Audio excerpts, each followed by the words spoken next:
Good evening, everybody. Today is Monday, February 1st, 2021, and this is a regular Moscow City Council meeting. If you would all please rise and join me, I'll lead us in the pledge. I pledge allegiance to the flag of the United States of America and to the republic for which it stands, one nation, under God, indivisible, with liberty and justice for all. Okay, with that, I will start with item number 1, which is the approval of the Moscow City Council meeting January 19, 2021. I move approval of those minutes. I'll second. Okay. We have a motion by Art and a second by Gina to approve the January 19, 2021 council meetings. I will start the roll with Brandy. Aye. Ann. Aye. Maureen. Aye, here it comes. Aye. Okay, Gina. Aye. Sandra. Aye. And Art. Aye. Okay, with that, we'll move right into item number 2, renewal of the agreement of the E911 services and complete dispatch services with Whitcom. And we have Gary Reedner that will be presenting.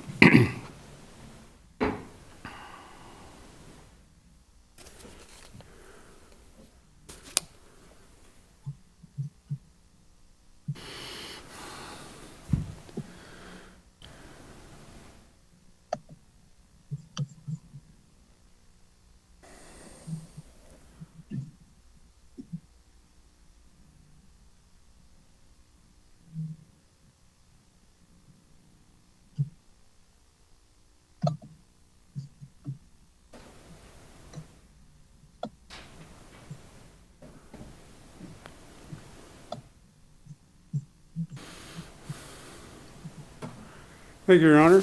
You're welcome. What we have here today is the renewal of our agreement with Whitcom, which is the consolidated emergency dispatch entity from Pullman, Whitman County. By way of history, we started with Whitcom in 2004. That was the first year we contracted with them. There was a 3-member entity at the time, Whitman County, City of Pullman, and Washington State University, formed the Joint Dispatch Center.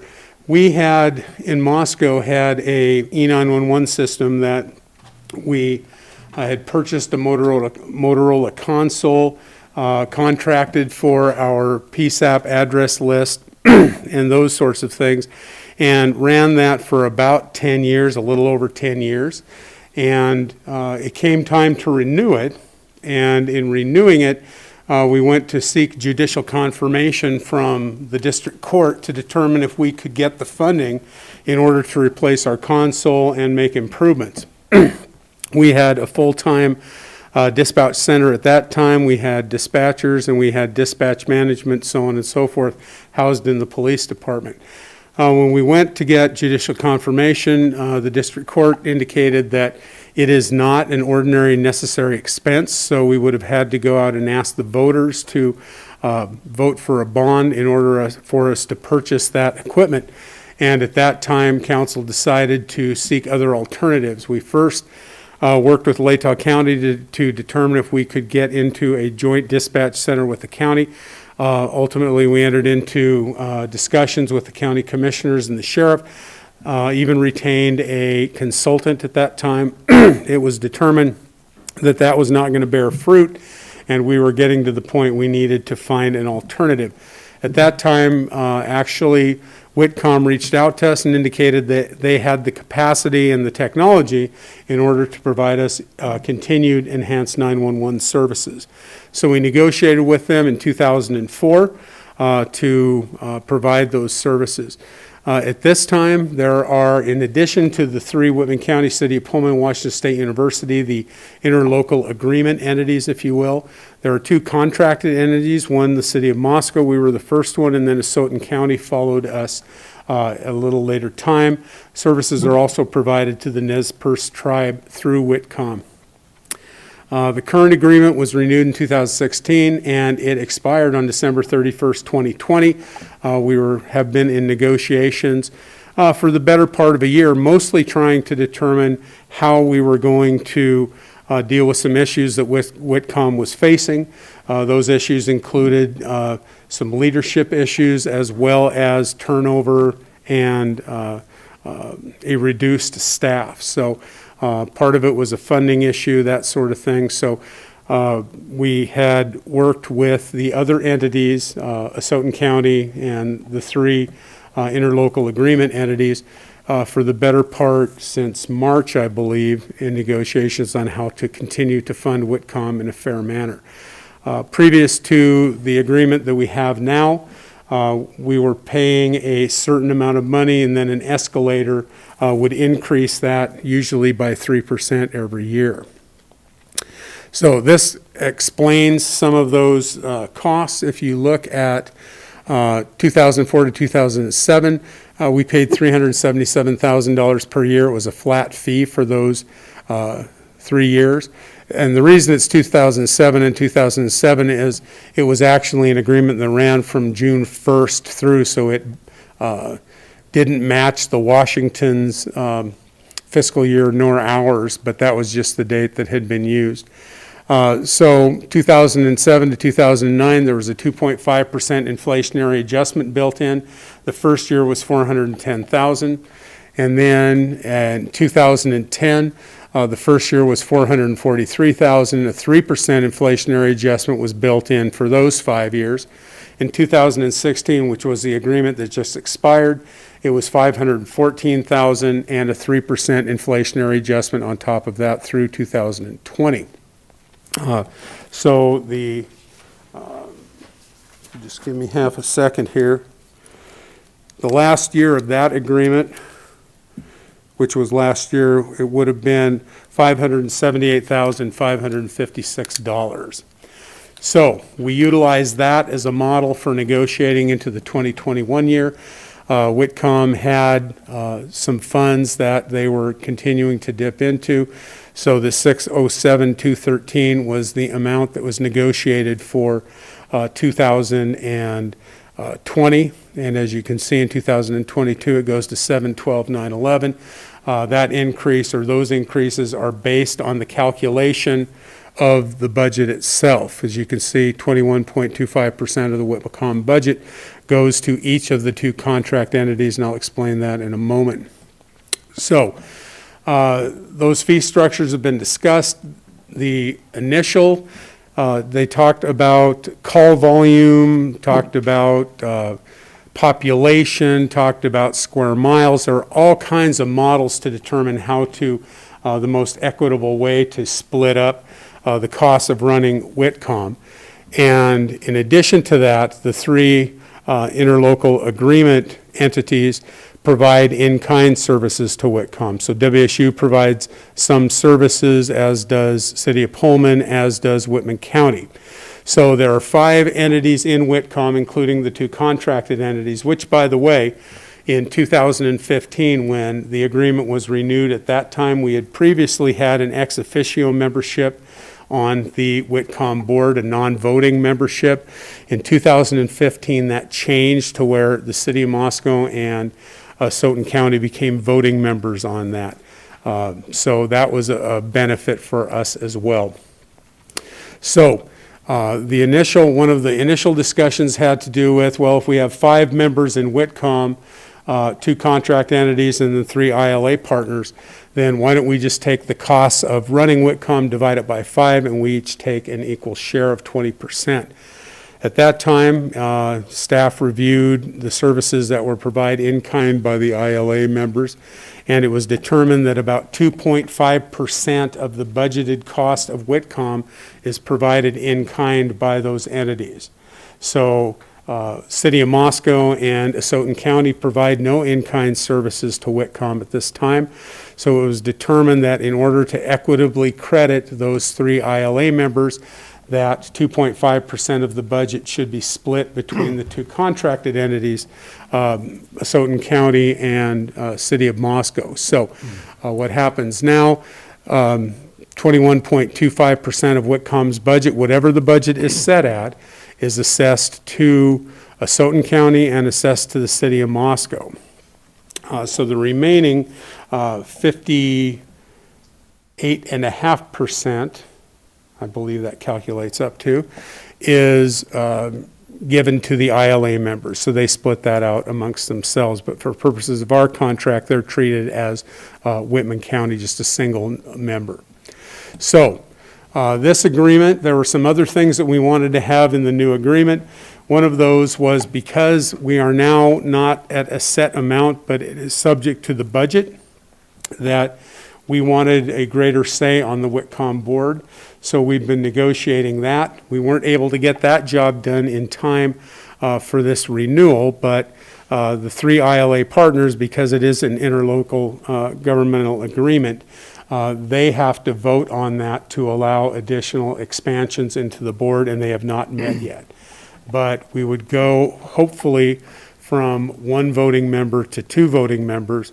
Asotin County would do the same. So out of a 8-member board now, Moscow has one voting member, Asotin County has one voting member, and the ILA partners, I believe, have 6. So if we can expand that, Asotin County will get 2, and so will the city of Moscow. And that becomes relevant because as you're discussing budget, you want enough ability to help guide that budget. So that is the proposal today. This is the Whitcom budget. I know it's very small and I apologize for that, but as you look through it, you can see that just how it's calculated up and how it goes into the calculation of 21.25% to each of the contracted entities and the balance to Whitman County. And then here is, again, I apologize for how small it is, not really much I could do about it, but it talks about year to year. So we've got 2021, 22, 23, 24, and 25. And we have Wendy Barrett here, the director of Whitcom, who can talk a little bit about some of the things that Whitcom has done to address their dispatcher issues.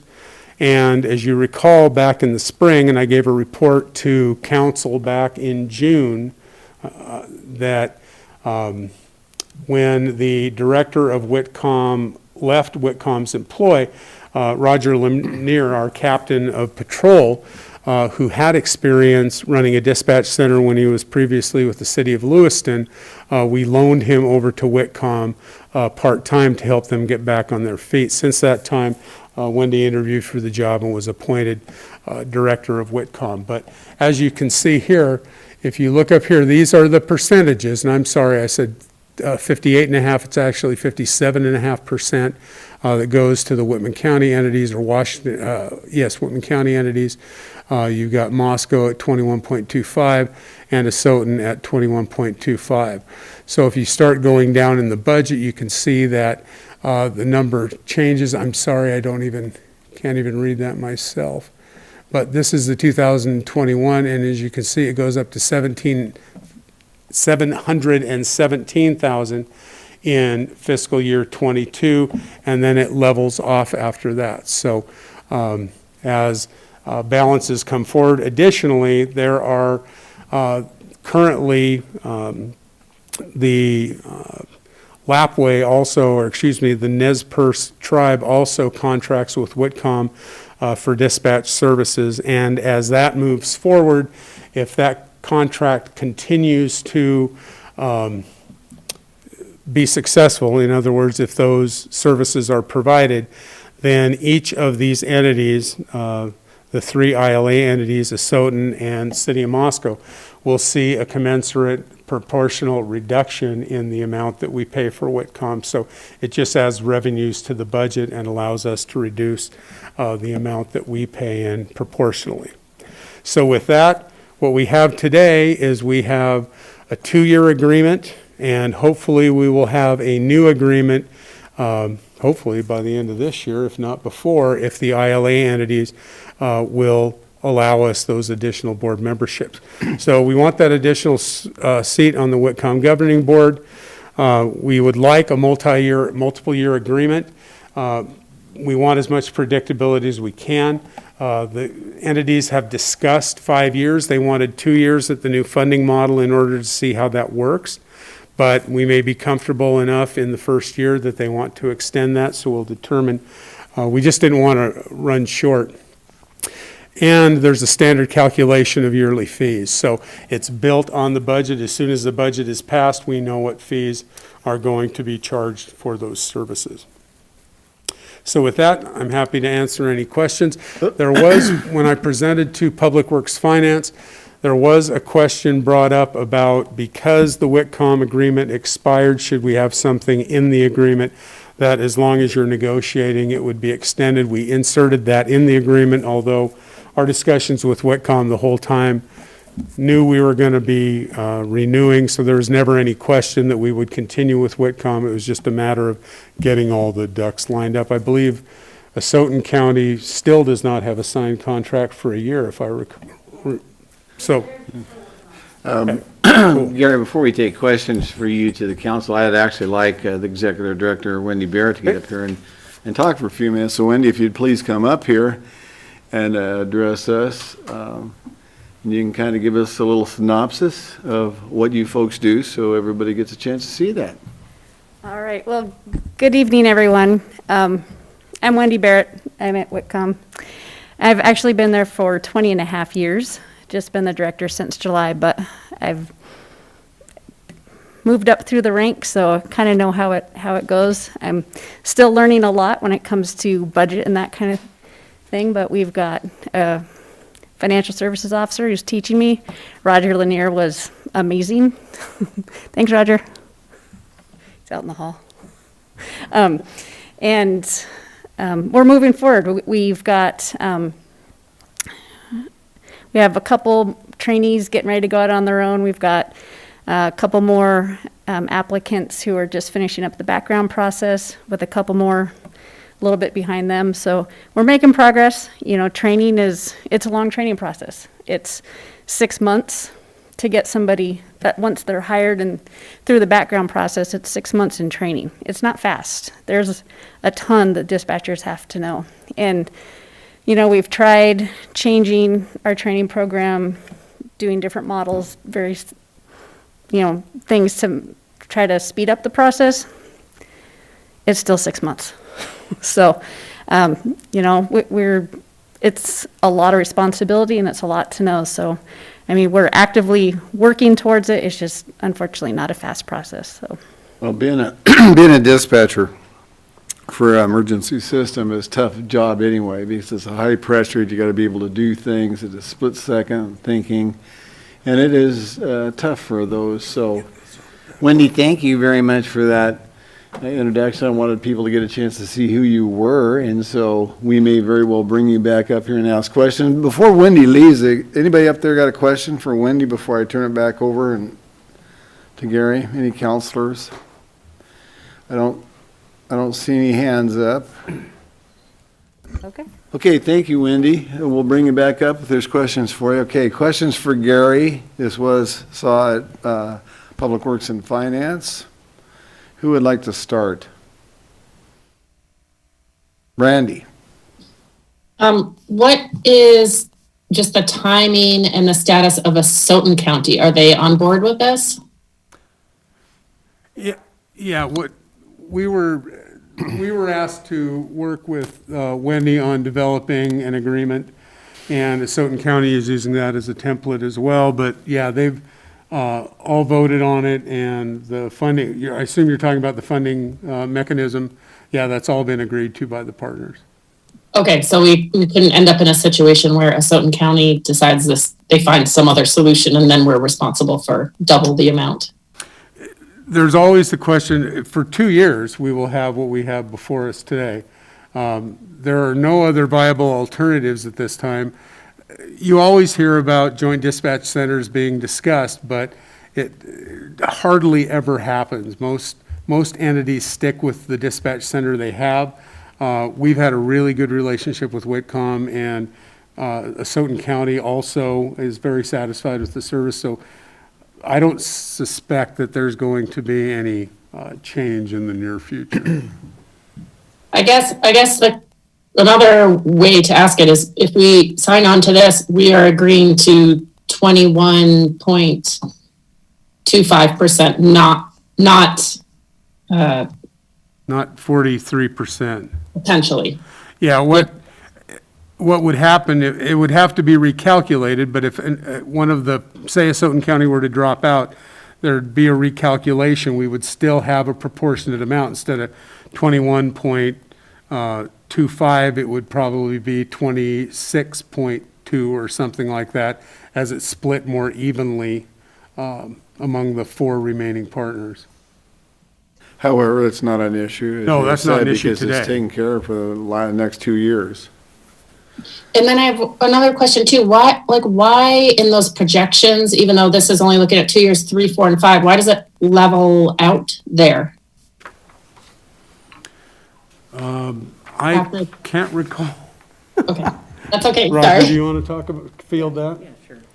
Roger Lanier is going to answer that question for you, Brent. He's right out in the hall, and here he's coming up. All right, thank you. I just don't have a independent recollection of exactly why they leveled out. Yeah, thank you, Mr. Mayor. So as I understand the question, it is why is there a stiff increase the first couple of years and then it levels out? Is that correct?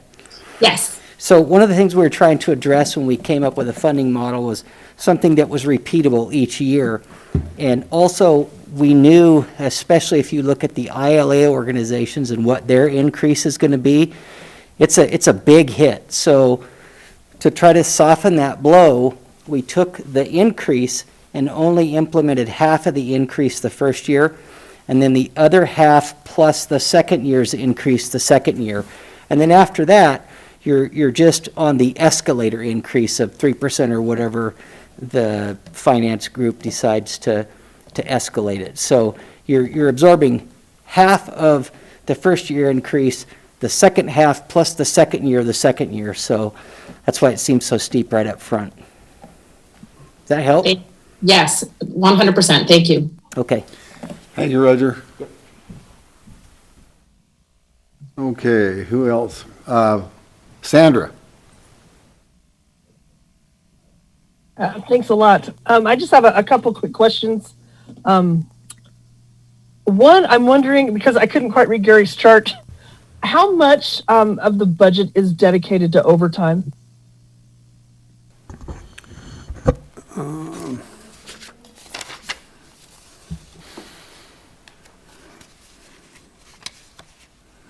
have to give me a second.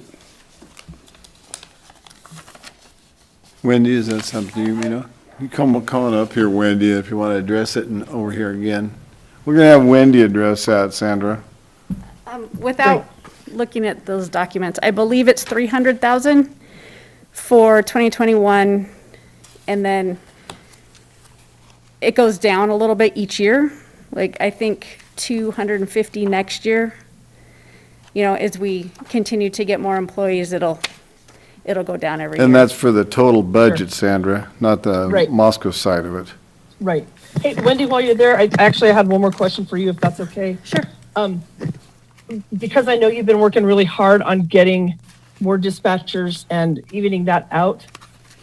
Did you all have any kind of plan put together to continue to do that, like almost restock a little bit or overload a little bit, so you're anticipating maybe that burnout or that fallout, so you don't get hit really hard Yeah. again? I would love to do that. Right now, we've got 12 fully trained dispatchers, 2 part-time dispatchers, 2 in training.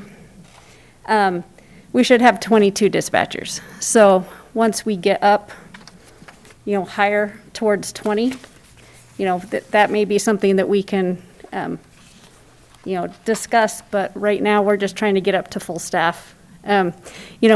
We've never had 22 dispatchers. We had 20, and then when we took over dispatching for the tribe, we got those 2 additional positions, and we've never even been full staffed. So things are changing. We're making things better, and that is my goal. That's always been my goal. I want to be able to say, we have a fully staffed dispatch center, because that's very rare Right. across the nation. So that is my ultimate goal. Hang on a That's great. second, Thank Wendy. you, I appreciate that. Maureen, did you have a question? Wendy, this is a question, kind of a follow-up to that, and that is, when you're not fully staffed, how is it that the work all gets done? Is it just done by overtime then? Yeah, mostly by overtime. Okay, and is that causing burnout with the employees that are there then? Absolutely. Okay, and then I guess the question with that is while we're not fully funded, well, we're not fully staffed, how is it that we took on a new contract and how did that impact the ability to deliver services to the 5 existing Well, entities? we had a lot more dispatchers years ago. And then over the years, people have either retired or gone their separate ways, decided they wanted, to start a different career. We've had, a variety of reasons people have left. The last couple years have been really difficult, and we took a huge hit. So we're just trying to rebuild from there and, keep our employees happy, try to, take as much off of them as we can. But it's a lot because a lot of times they're working 4 12-hour shifts and sometimes an extra day or an extra, chunk of hours on one of their days off. So, sorry, did I answer everything? You pretty much tried, and but I just want to say thank you for even taking on this job because you took it on at a really difficult time, and the workload and the responsibilities are huge, and so we're kind of chipping away with them slowly but surely. Thank you. Well, thank you. I really appreciate that because I knew this was going to be a hard job. I didn't realize it was going to be this hard. You're doing good. Thank But you, I'm always Wendy. up for a challenge, so. Yeah. Yeah, if I can answer that a little bit, Maureen. The contract with the Nez Perce tribe is not new. Those services have been provided for by Whitcom in the past. And the amount of money, in answer to Brandy's question, $300,000, or Sandra's, $300,000 was included in the 21 budget for overtime. Okay, Brandy. I might just be not finding it in the agreement, but in section 3, it says the city would get 1 voting member, but I think we want on the board, but we want 2, right? That hasn't been approved yet, though. That's got to be more discussion, Brandy. Is that not correct, Okay. Gary? Yeah, we have asked the board to consider that. They've talked about it in principle, have no opposition to it, but they've not met in order to make that happen. And again, that's a decision by the 3 ILA entities. So rather than hold this up, we left it at the 1. So if they do decide that we can have 2, would we go back to this document and change that? Yes? It's called an amendment. Yeah. Okay. Sandra's got another question. I see your hand up again. Great, thanks.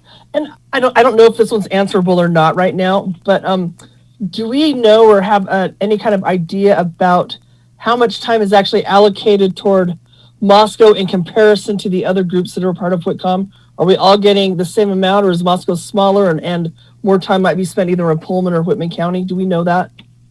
I think Roger might be able to shed a little bit of light on that. As I indicated, there were several models that were discussed, from call volume to population, so on and so forth. So We'll bring Roger up here. And Roger, by the way, he helped out for a number of months. Thank you very much, Roger, because you took a heck of a job on, too, getting things settled down for us. Yeah, it was my pleasure. I mean, everybody has a stake in it. So to answer your question, yes, as part of putting the funding model together, we looked at several options. We looked at population options. We looked at call volume options, just a by call, simply taking the gross number of calls, dividing it by the calls that went to each agency, and then we would take the budget, divide it by the number of total calls, and just parse that out. We actually looked at geographical area, but there were problems with all those. Most notably, the student population at Wazoo is out in the city of Pullman. So if we use a population model, Pullman is essentially paying a large share of the budget that is really influenced by WSU. So we really kind of landed on the percentage model because it essentially overrode all of those single influencing factors. If we just did the call volume, we felt like just using call volume hurt us because we respond to a lot of alarm calls that other agencies don't respond to. So then we started looking at what if we took a call and we graded the calls, because some calls take quite a few more resources, a domestic dispute versus an alarm call versus a cold theft. And so the more we started looking at models, the more complicated the model started to get. And the whole idea was having something that was repeatable each year, that everybody understood, how much they could project in advance how much their budget was going to be. And when you start adding these other factors in, you really have to recalculate your budget every single year. So it makes it hard, especially for the finance folks, to try to plan ahead. So we actually got the finance people together and looked at some of these different models, and it just was the easiest to take the major organizations, which were the 3 ILA, Asotin, and Moscow, and come up with a percentage that everybody could agree on. And really, if you look at the percentage versus the call volume, they really are pretty close. And then and I couldn't hear everything out in the hall, but there was also the issue of some in-kind services that we were trying to overcome, and how to give the ILA organizations credit for those in-kind services. So, we did consider a lot as far as just the actual amount of time spent per agency. That really comes down to that agency's policing style. And some agencies, they take a call and they clear a call. Other agencies, there's a lot of callback.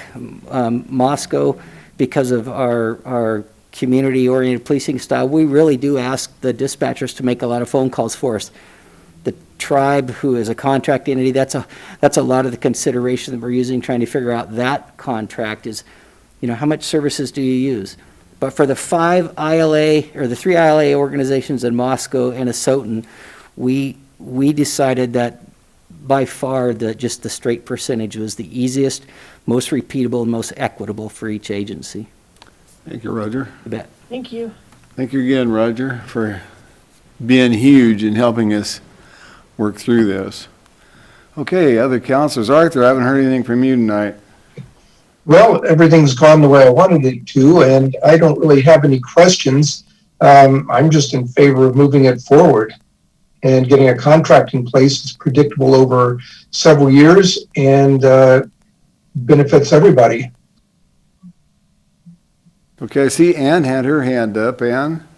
I thought that might end up being a motion that I was going to second. I did have some questions, but they were all answered at Public Works Finance last week. Okay, would you like to make a motion?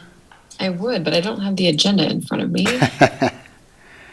I can say it for you. And That'd be great.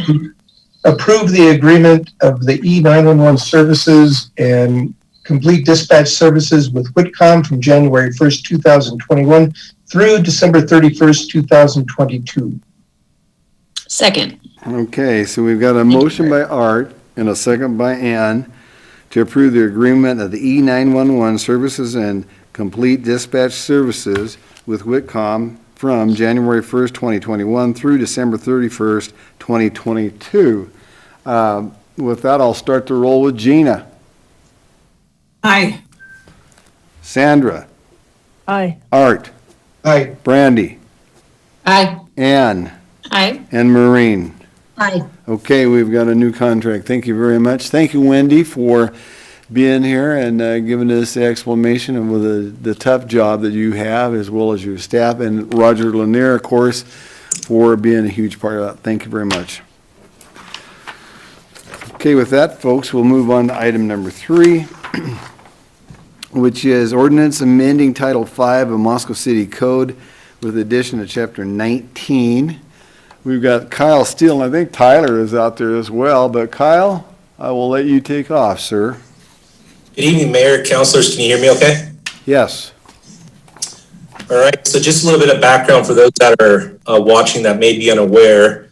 The city of Moscow was issued a National Pollutant Discharge Elimination System, or Mpds Permit, from the United States Environmental Protection Agency that became effective on October 1st of 2019. This is a federal permit The permit requires the city to develop and implement a comprehensive stormwater management program throughout that 5-year permit term. So we have stipulated timelines that certain minimum control measures must be met over that 5-year permit term.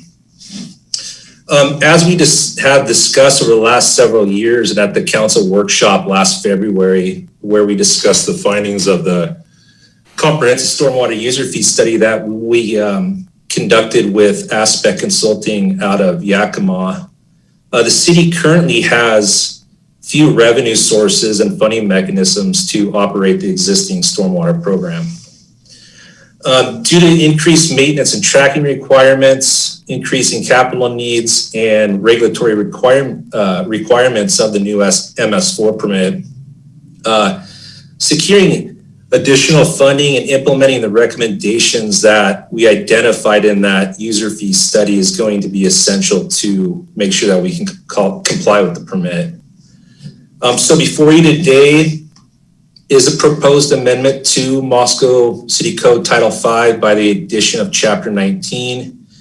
What Chapter 19 would do is allow the city to establish a system of stormwater user fees to fund and carry out the comprehensive stormwater management program over the next 5-6 years. The stormwater fees that would be collected from customers would be for those that are within the incorporated area of the city of Moscow. So if you discharge or your property drains to Paradise Creek, for example, in Latah County, you would not be required to pay this fee. It's important to note, I think, that we would only charge fees to properties that actually receive stormwater service. So those properties that either directly or indirectly discharge to our stormwater control system. The ordinance allows property owners to seek fee adjustments or possibly the elimination of fees through an application and appeal process.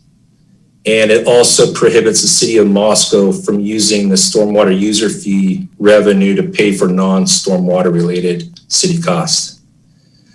If the proposed ordinance is adopted tonight, it's anticipated that the city would start assessing user fees beginning October 1st of this year.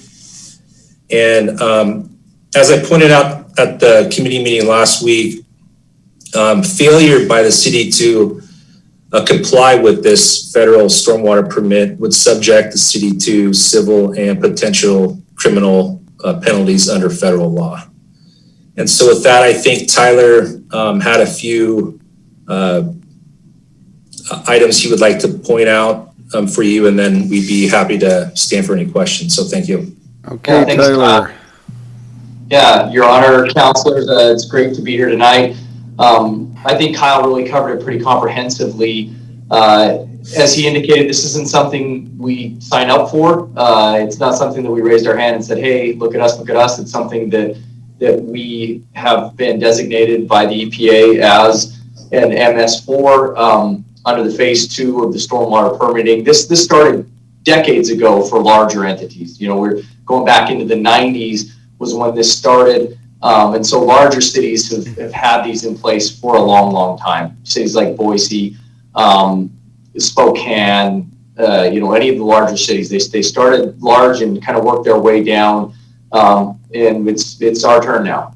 So it is something that, like any of our environmental regulations, it takes some work to meet.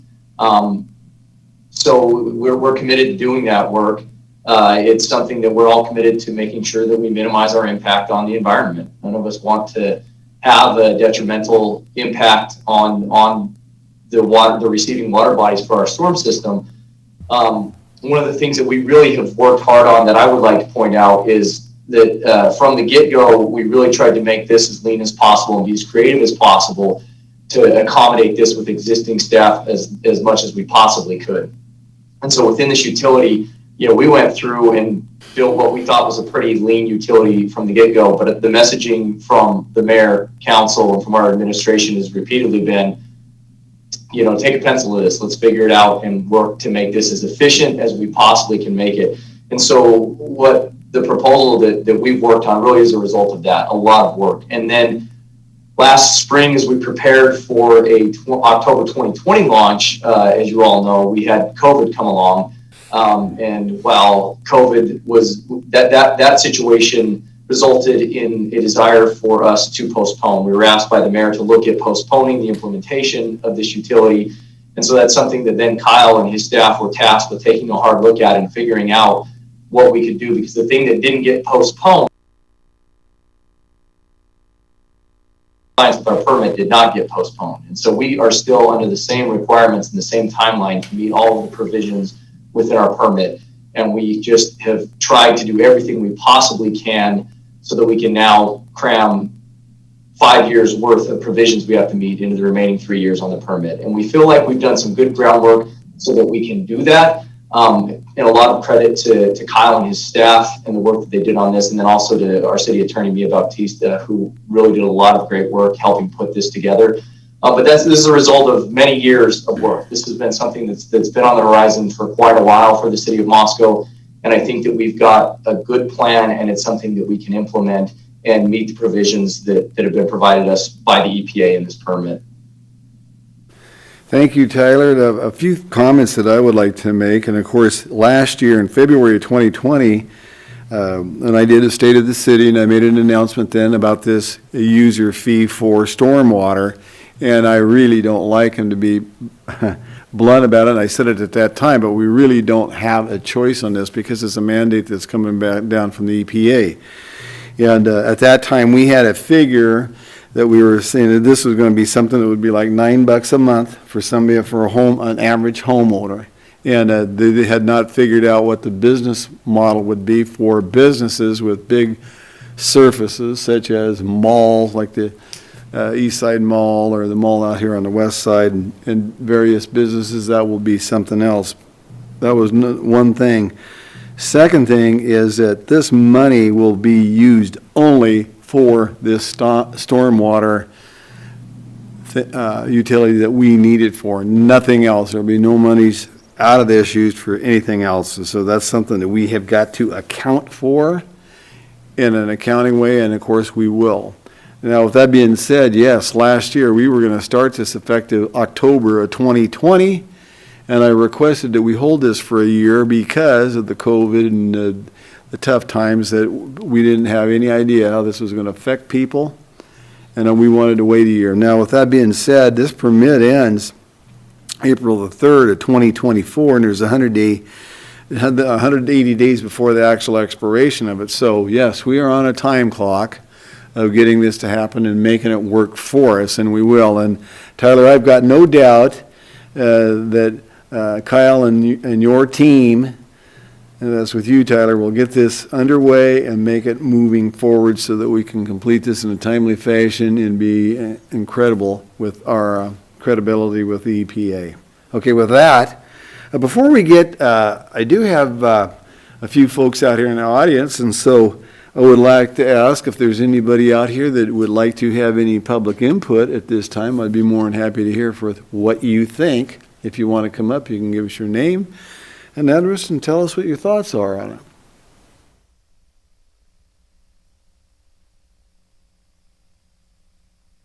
In a way, it is boring stuff.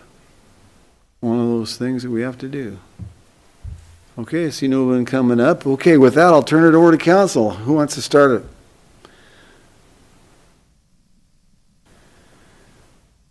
Arthur. Yeah, I'll jump in to start and just reinforce that we aren't launching this initiative just of our own volition. It is a federal requirement, and what Kyle didn't mention was the fact that fines, which are eventually paid for by the citizens of our community, can amount to something like $37,500 per day per violation. And you run through $10 per resident really, really quick doing that. Also, at the committee meetings, it was discussed a little bit about people collecting rainwater from the roof.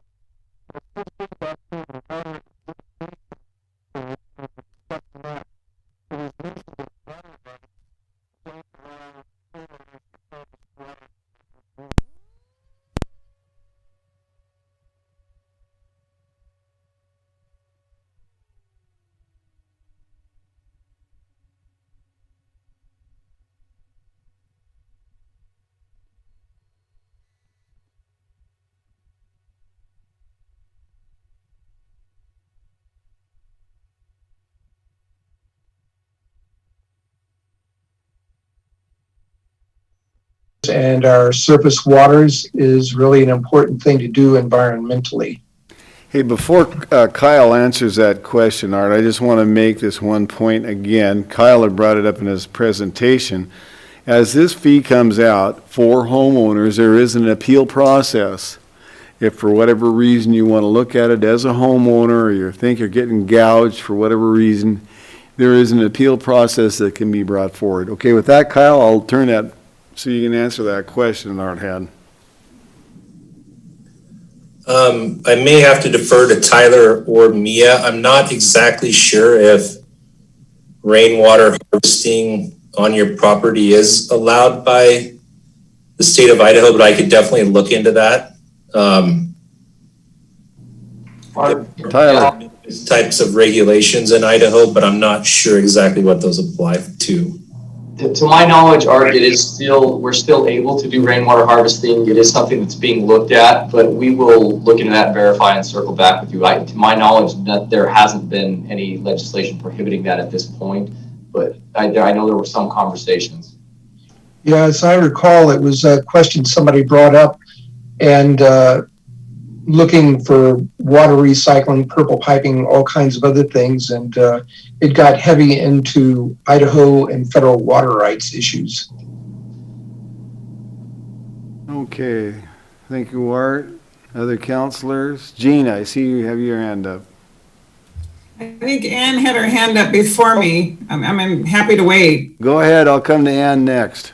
Thanks, Gina. Okay. I just wanted to make a small commendation, which is that I think that you've done a really nice job. I know all the work that's gone into this, but especially in terms of having a really simple residential tier and separating out commercial rates, and then also having a clear appeals process right out the gate. I think that's really going to help. And so I just wanted to take a minute to recognize that.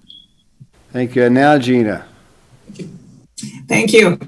I have scrolled through this now about 10 times, and I'm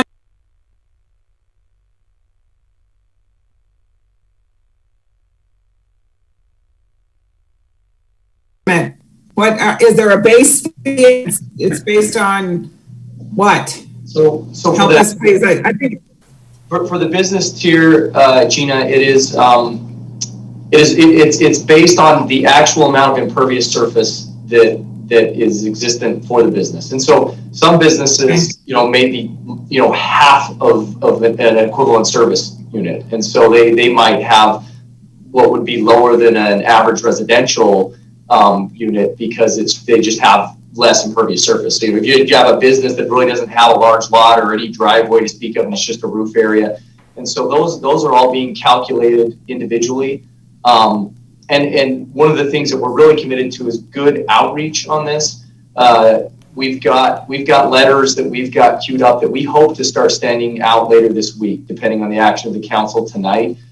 So Thursday is our goal to start sending these letters out. We hope to have all of the letters out by the middle of next week. And those letters would go to anybody who has anybody who is impacted at a higher level by this. The cutoff for this first batch of letters was 5 ESA. And so anyone who has 5 equivalent residential units or more, we've already started personal contact to some of the larger accounts. And so we'll be making personal contact to all of those to assure that they see what it is, give them the opportunity to meet with us personally, talk through the impacts. And so it is something that we're really working hard to make sure everybody understands what this means. And the letters that go out, Gina, will actually have the specific amount that is projected for that account. awesome. I'm going to go to Ann. That, and then I just had a follow-up, if you don't mind, sir, about that specifically. If a business wants to make their fee less, can they take steps to make some of their impervious surfaces pervious? Is that a word? Yeah, and I'll defer to Kyle on this one. Yeah, I was just going to say that. I was just going to mention that to follow up on Tyler's initial response. But yes, they will have the ability to seek a credit. And we're still looking at what that percentage, that level would be, whether there'd be a cap on, depending on what kind of best management practice they put into place, whether it's like mechanical treatment, like an oil water separator, if they were to retrofit their parking lot to put in swales. So that's still to be decided. And then we also, when we were doing our comprehensive stormwater user fee studies, we looked at if anybody was a direct discharger. And so if they are, and like I was mentioning earlier, if you don't use the stormwater control system, then you have that. If we don't find it, you have the ability to appeal it and then demonstrate that. But we've also went through already and applied a direct discharger credit. That's what we're calling it. Couldn't think of anything fancier, but and so that's already that little mechanism's already been applied to that account. So. Okay, now I'll go to Ann. Kyle already touched on it. I was just going to ask if you all could talk about what you talked about on Monday with the direct discharge credit. And if I was reading my notes correctly, 150 different properties you've already connected with or are planning to right from the start? Yeah, and as we work through with customers and as the program evolves, I'm sure we're going to start finding other residential properties, things that we may have missed. And so we, I think the great thing that is in this ordinance is that mechanism to allow a property owner to come and talk to us, and we'll make it, and we'll adjust it as warranted. That was something that we were really committed to from the get-go with this, is as we are with all of our utilities, we really try and make sure that we have as equitable a distribution of the burden as possible, so that it, as much as possible, reflects the actual usage of the property. A lot of cities with their stormwater fees just have a single base residential unit, and that's what every single residential property pays the same amount. And for example, that was something we looked at and we thought, well, no, we want some more variability in that, so that, you might have a very large property with a large home and a 3-car garage that has a lot of impervious surface versus a very small, 1,200 square foot home that doesn't have nearly as much impervious surface. And so we've built in even tiers within the residential to try to better capture the actual impact on the system of any given property. Well, this is an ongoing process over the next several years, so will be studied and worked on and refined as we go along. That's exactly why we have an appeals process. Is that correct? That's absolutely correct, Your Honor. Okay, thank you. Okay, anybody else on council would like to? I see Gina's got her hand up again. Gina? I will definitely hold off on my motion if anybody else would like to speak. I think that we've done a very good job, and I'm just really impressed with the thought processes that have gone into this. Brandy's got something she'd like to say, so let's go to You can Brandy. make your motion, but I do have something to say, but you can make the motion. And Well, go ahead, Brandy. What do you have to say? okay, so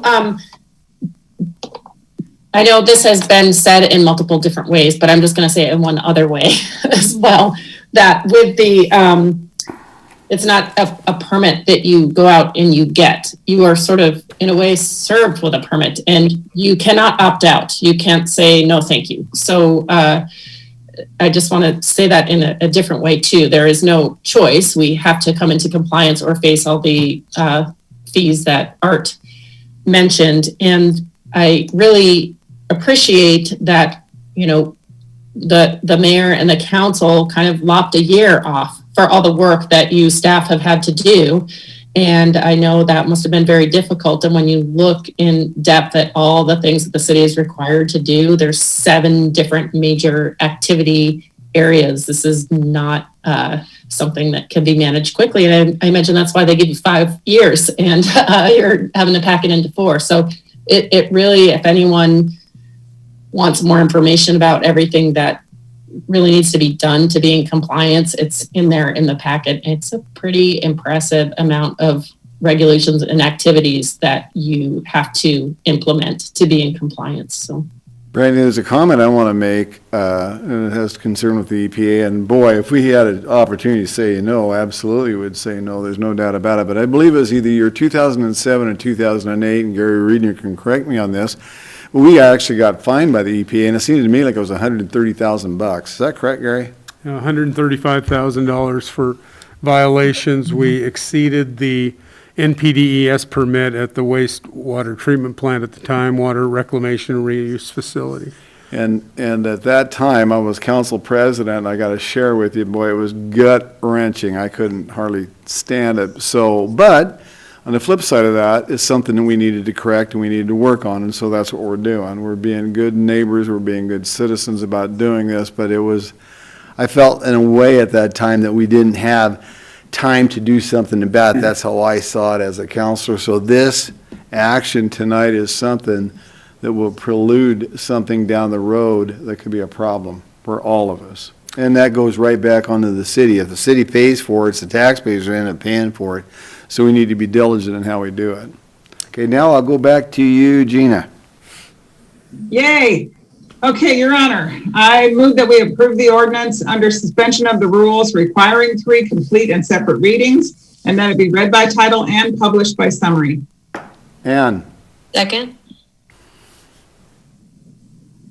Okay, we have a motion by Gina and a second by Ann to approve the ordinance under the suspension of the rules requiring 3 complete and separate readings, and that it be read by title and published by summary. I will start the roll with Art. Aye. Sandra. Aye. Maureen. Aye. Ann. Aye. Brandy. Aye. And Gina. Aye. I got everybody right? Yep. Okay, good. With that, we have ordinance number 2021-03, an ordinance of the City of Moscow, Idaho, a municipal corporation of the state of Idaho, providing for the amendment of Moscow City Code Title 5 by addition to Chapter 19, establishing a system of stormwater user fees to fund the provisions of the proprietary stormwater services by the city to property owners within the city's jurisdiction. Approving administration of the user fee system authorizes stormwater user fees and establishing a process for property owners to appeal the amount of the fee, requiring that the stormwater user fee revenue be kept separate from the general fund and spent only on stormwater control systems, establishing enforcement provisions and penalties for non-payment of fees, and repealing all ordinances and parts of the ordinance in conflict herewithin, providing that the provisions of this ordinance be deemed severable, approving the publication of a summary of the ordinance within the full text available at City Hall, providing for a waiver of the reading rules, providing for this ordinance to be in full force and effect from the date of its passage, approval, and publication according to law. And with that, ladies and gentlemen, that is the end of our meeting this evening. Thank you all for participating. I would entertain a motion to adjourn. So moved. By Art, seconded by Maureen, and I will say our roll call by hands, please. Show me your hands. Any opposed? Okay, we are adjourned at 8 o'clock exactly. Thank you, you. ladies and Good gentlemen. night, everyone. Good night.